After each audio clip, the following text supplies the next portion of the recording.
Peugeot used to make some really, really exciting cars, and the main one was the 205 GTI, and people just go nuts for that car. Whereas in late 90s, early 2000s, they kind of lost their way a bit. Then Peugeot Sport came along, and Peugeot Sport is the group of Peugeot that's responsible for things like their Dakar Rally car, the Pikes Peak car, the T16 208, and they decided they'd come up with a road car. So the first one was the RCZ-R, and that had their most powerful engine in like a two-seater front-wheel drive, just little crazy machine, and I can tell you now it was super fast. And then they worked on the 208, and they came up with the 208 GTI by Peugeot Sport, another car I've driven fairly recently, and that, again, fantastic little machine. Then they've come up with this. It's the 308 GTI by Peugeot Sport, and at the moment it's the fastest car that Peugeot make. Now you can get the 308 GTI in two different flavours. You can get it as a 250 or a 270, and that stands for the horsepower. Now both the 250 and the 270 have the same 1.6 litre 4-cylinder turbo engine, but the 250 has 250 horsepower and costs less. It's £27,290. The 270 on the other hand costs a bit more, £28,890, so £1,600 difference, but it's got 20 more horsepower. But that extra 20 horsepower is not the end of the story by any means. The 270 has so much extra stuff on it that is beyond the £1,600 extra, and that's what we're driving at the moment. This is a 270, it's brand new, it's done 2,000 miles, so it's nice and worn in. What do you get for the extra £1,600? Well, first thing, extra horsepower, 270 rather than 250. Torque is exactly the same, it's 243 foot-pounds. Top speed is also the same, 155 miles an hour, but the 0 to 60 time drops from 6.2 to 6 seconds exactly. You also get lightweight 19-inch alloy wheels, and the 250 comes with 18 inches, and I can tell you, because I've held both, I've picked up both, the 19-inch wheels weigh less than the 18-inch wheels. It's quite strange to see and feel, but that makes a difference to how the car handles. You also get Michelin Pilot Super Sport tyres, so some super grippy tyres. You get a Torsen limited slip differential at the front, and you get much bigger brakes. You get 380mm ventilated front discs. Those are huge. They're made by Alcon, and not only are they more lightweight, but they're just, the stopping power is absolutely incredible. They stop you at such a vicious rate, it's actually quite shocking for a car like this. For a little hot hatchback, you can't believe it stops the way it does. And 380mm is bigger than the brakes that they fit on a Veyron. Just want to point that out. They're 4-piston calipers, and when you really slam on the brakes, it's immediate. And as well, there's actually some really nice brake feel. Right from the top of the pedal, you can feel what the brakes are doing, and you just stop. It's surprising, and it's really easy to modulate as well how much braking you want. So if you're coming up to a corner and you think, actually I need a little bit more, you can just apply a little bit more pressure. And I haven't really found the ABS to kick in very much at all. It's just really strong performance. When this car was launched about a year ago, we did a track day in them, and my abiding memory is just coming downhill into a corner that was probably like a 20-30 mile an hour, like hairpin, and you're braking from about 90-100 miles an hour, and every single time you just get on the brakes and it stops just on a pinpoint. It's so impressive. Then there's a Torsen limited slip differential, and the difference between the 250 and the 270, because the 270 has one of these diffs, is incredible. Again, I go back to my memory of the day on the track with these cars, and you could come out of a damp hairpin and you could feel the 250 start to spin away its power, whereas in this, it never used to do that. And again, now in the time I've had it, for the week or so I've been driving it, on damp roads, it just finds grip where you can't believe there is any grip at all. You come around a corner and you expect the front to start to push and start to wash wide, and you want to apply the power, but you're afraid the wheels are going to spin. But I can promise you now, you start applying a little bit of power, the diff works a magic, and it starts pulling you tighter and tighter into the corner. It makes such a difference to this car. It's just such a clever piece of technology. And it's not like it's hiding behind an ESP system or anything, it's a proper mechanical diff. And if you turn the ESP off, all you have to do is deal with the power yourself, and you get the same amount of performance, the same amount of grip. It's not like it's hiding behind that ESP barrier. You turn it off, it's still just as sophisticated and just as clever. The steering is perhaps the weakest part of the package.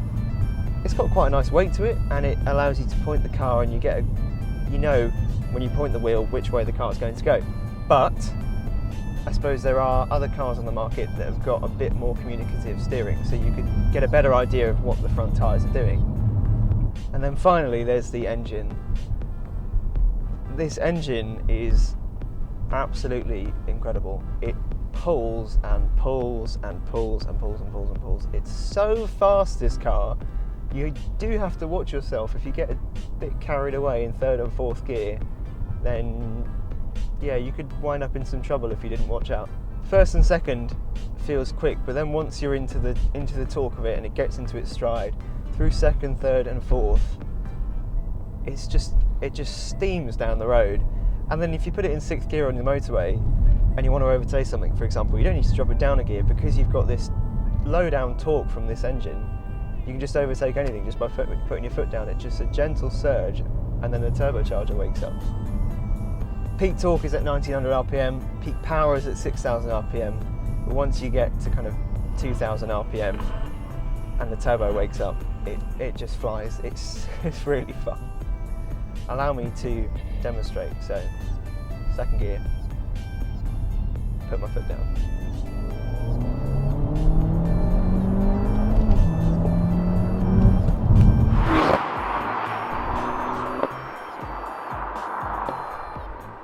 The ride's quite firm, of course it is in this kind of car, but it's still really, really refined. So you know, if you do a long motorway journey, you don't get out and feel tired. And one of the benefits, of course, of having a firmer ride is there's very little body roll at all. So when you get into a corner, it just grips and goes. Gearbox is a 6-speed manual, and there's no option for an automatic. So if you want to get one of these, you have to go for manual. Some people have criticised it and said it's not a very good gearbox. I disagree. I think it's a really, really nice 6-speed gearbox, and it feels very different to the other gearboxes in the normal 308. It's really slick, you know exactly what gear you're going into, and it's just, I haven't missed a gear shift, which for me tells me that it's a good, accurate gearbox. Inside you've got all sorts really. You've got a really nice media screen here, and everything is touchscreen. So Peugeot wanted to get rid of as many buttons as they possibly could with the 308. So the heater and things like that, and the sat nav and the music and all of that is controlled through a central screen, and it just makes life really easy. And the centre console isn't crammed with buttons like so many cars are. It's got a small steering wheel like all Peugeots do, and sometimes that is a bit of an issue, because if you want to be able to see the dials properly, you need to have the wheel a lot lower than you would like to, and for me that is a bit of a problem. But the interior just feels really, really nice. There's no clutter to it.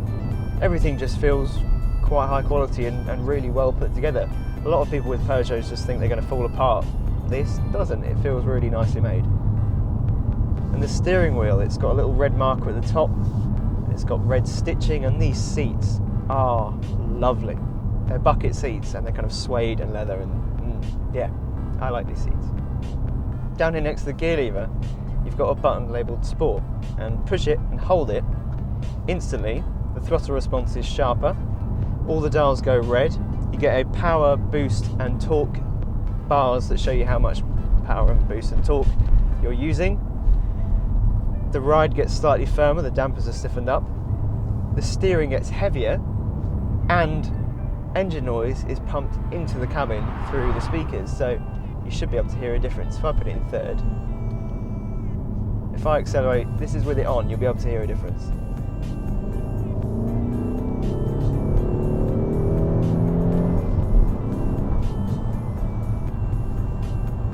Makes quite a different noise inside the cabin. Outside sounds exactly the same, doesn't do anything to the exhaust or anything like that, but inside you get this extra kind of volume, if you like, through the speakers.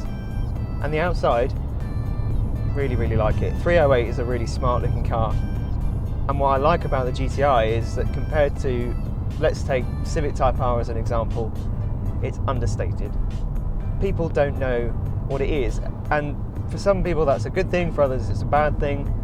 Part of me wonders sometimes whether I want it to shout a bit more about what it is, but equally I like the fact that you're driving a car that is as fast as this, as much power as this, and is as fast point to point as this car is, but you wouldn't know to look at it. Apart from the twin exhaust pipes at the back, you don't know that this is the weapon that it is. Would I buy a 308 GTI? Yes, absolutely. This is by far, in my eyes, the best car that Peugeot makes. It's so good, it's fast, it's actually really economical as well. I've been getting about 40 miles per gallon. It's got loads of grip, the diff is incredible, and the brakes are amazing. This is the best car Peugeot makes, and I would totally buy one.